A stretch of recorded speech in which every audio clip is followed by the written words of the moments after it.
I'm Mitch Kaloris. I'm the Director of Social Media and Digital Content Strategy at Cure for the Kids Foundation.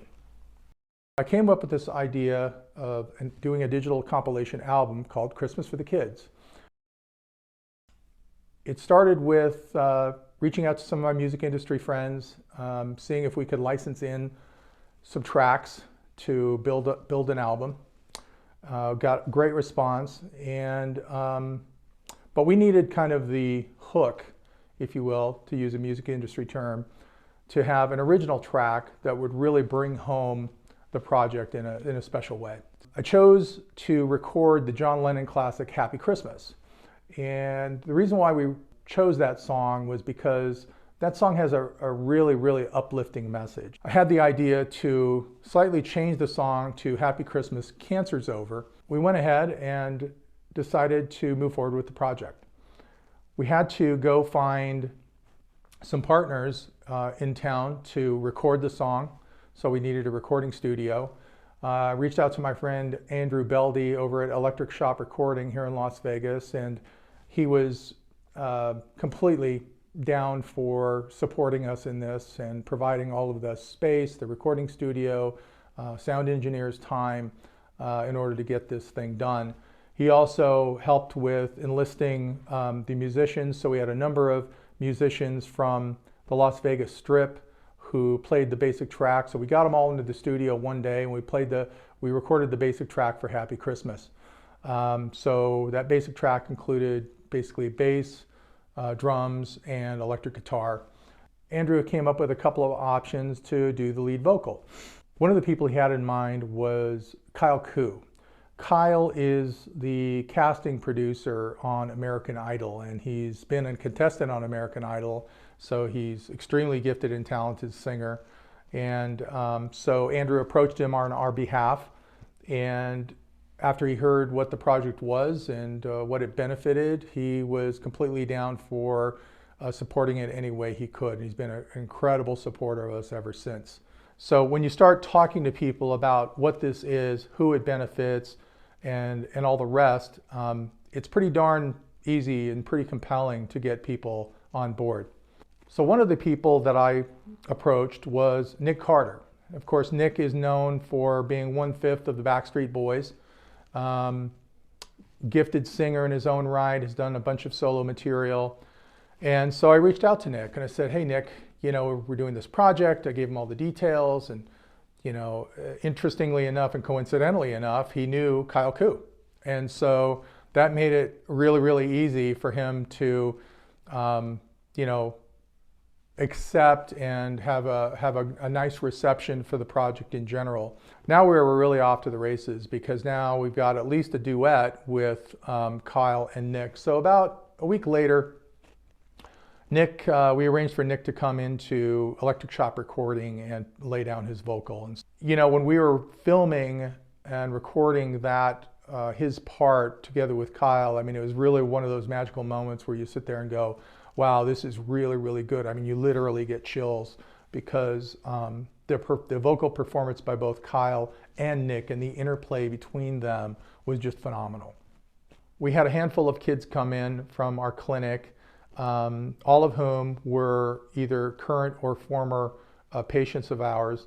As you can imagine, these kids have never been in a recording studio in their life, so it was just like, wow, look at all this stuff. You've got a drum kit, you've got these, this great space, and they're going into a vocal booth and they're laying down, the chorus for Happy Christmas. It just was a difference maker in terms of the entire thing and what it all means and who it benefits.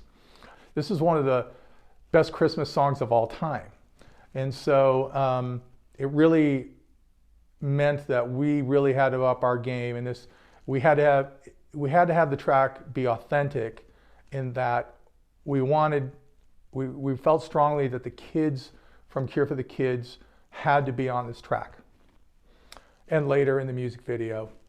But we also want it to sound good, and let's face it, these aren't professional singers, but they were so great, and they did a really, really great job. And so we had, in addition to our cancer kids the female singers that came in. We also had a choir come in, a school choir.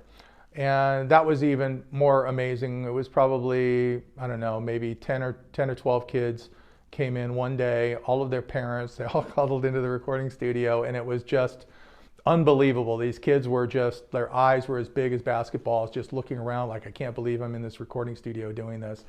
And of course, we recorded them in groups, in the interest of time. And they did a terrific job. They had rehearsed it for a good week or two before they came in, and you can imagine the anticipation that was in the room when they recorded it. So the question then became, it really became a logistical issue, right? It became a technical issue and a logistical issue. On the one hand, on the technical side, we need a lot of cameras for this. We need a lot of gear, we need a lot of lights, we need a lot of everything to do this. And Jordan and Chess and myself really kind of banded together and pulled all of our resources to really make this happen and bring all the resources to bear to make it even possible in the first place. Then we needed people. We needed cameramen, we needed soundmen, we needed gaffer, we needed lighting, we needed technical advisor, we needed all these different people. And so we enlisted a number of friends and colleagues that we did outreach to, and of course everybody was more than happy to lend a hand and to jump in. So we had 7 cameras shooting on this thing. It was really quite impressive. But the last piece was really, where do we do this? And we have a video that's going to feature over 100 people. It would have the band, it would have Kyle and Nick, it would have performers from the Las Vegas Strip, including the Blue Man Group, Murray Sawchuk. We had Danny Coker and his cast on History Channel's Counting Cars. We had over 50 or 60 C4K cancer kids, both current and former. And we had providers and nurses who care for them here at Cure for the Kids Foundation. So it was a lot of people to be in the room at one time. Believe me, we had requests for a lot more, especially on the celebrity side, but as you can imagine, syncing schedules like this was very, very challenging. So I reached out to my friends over at View Studios here in Las Vegas. View, and it's a really interesting state-of-the-art recording studio in that everything is virtual at View Studios. The set is made in such a way where you can really do anything you want, and where anything you can dream up, you can build there right on the spot. The studio and the stage features a 130-foot long by 20-foot high, 270 degrees all the way around LED wall that you can produce and program to be any scene you want.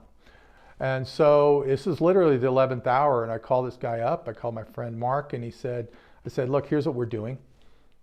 We want to use your studio, and guess what? We have no budget. Can we please use your studio? When is it? It's a week from Sunday. And he goes, well, let me check, but you're in luck. There's a strike with the Screen Actors Guild right now, and nobody's filming. And so, we don't have anything scheduled over the next couple of weeks, and I'm pretty sure that we have an opening on that day.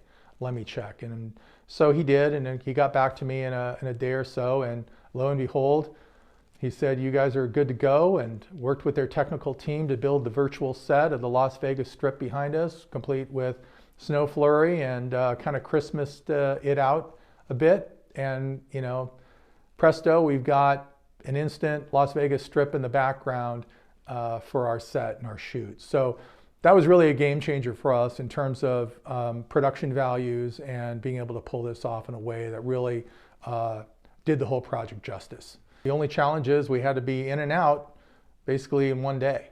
And so, and even more than that, we really only had about a 2-hour window to shoot the whole thing. Because as you can imagine, with something this elaborate, there was a lot of setup time.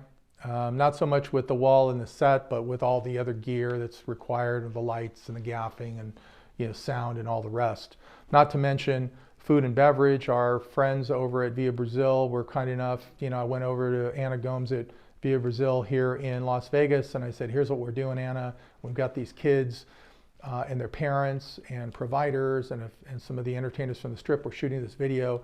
And of course, she said yes. In fact, before I could even get it out, she said yes. So we had this great meal ready for the kids. We had refreshments. We had a step and repeat where, you know, we could have the kids come and take pictures with the celebrities and with Santa and the Grinch and everybody.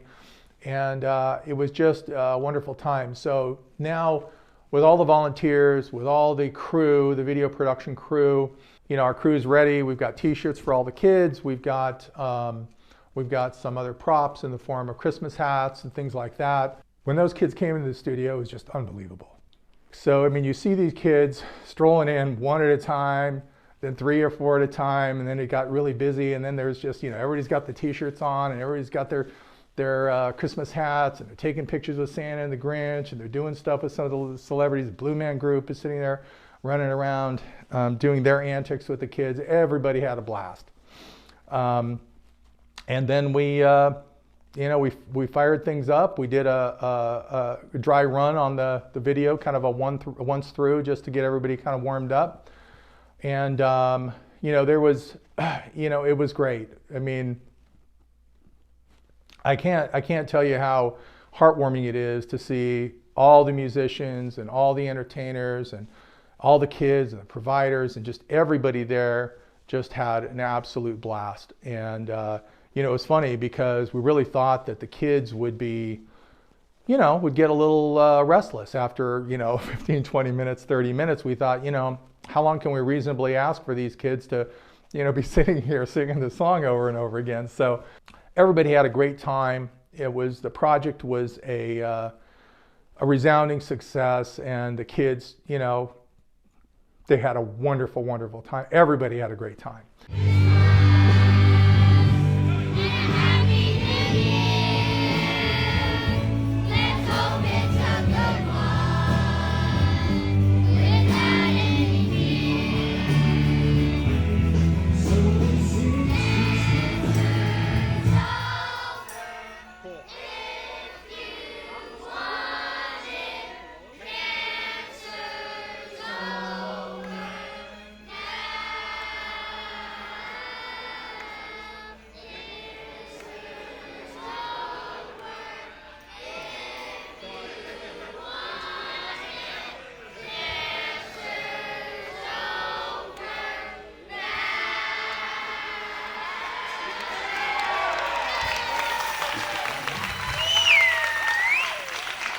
I feel really fortunate to be able to create a project for these kids who this had such a great impact on. People say, Mitch, these kids are going to remember this their whole life. But I got to tell you, I'm going to remember it my whole life.